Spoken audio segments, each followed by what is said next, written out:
10 bagay na dapat iwasan para makaipon. Una, utang. Huwag kang mangungutang, lalo na kung wala ka namang panggagamitan na mahalagang bagay.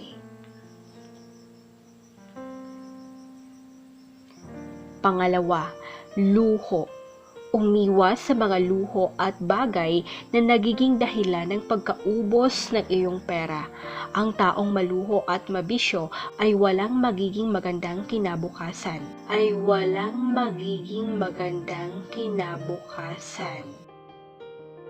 Pangatlo, katakawan. Lahat ng bagay na sobra ay masama, gayon din sa pagkain.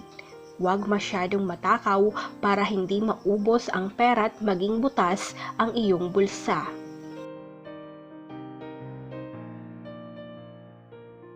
Pang-apat, pagiging maawain.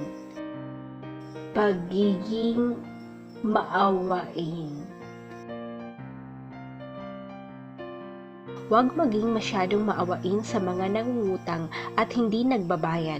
Huwag kang magpapaabuso para hindi maubos ang pera mo. Pang-5, inggit.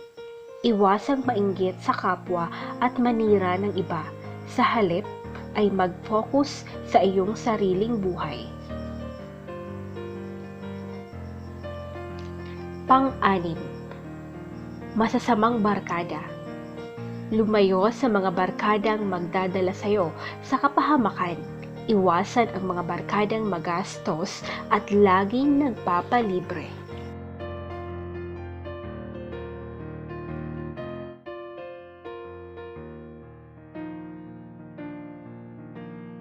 Pang-7, katamaran.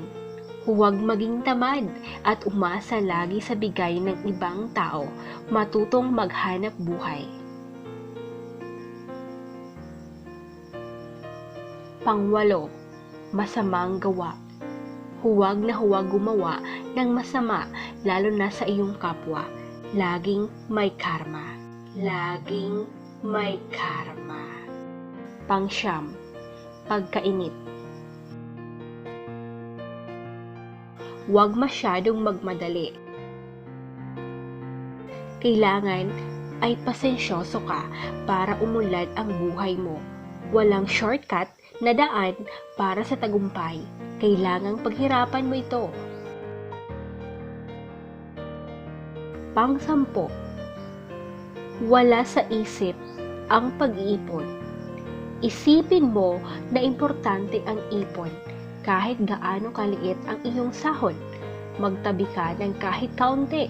Mahalaga ang ipon para meron kang madudukot pagdating ng panahon.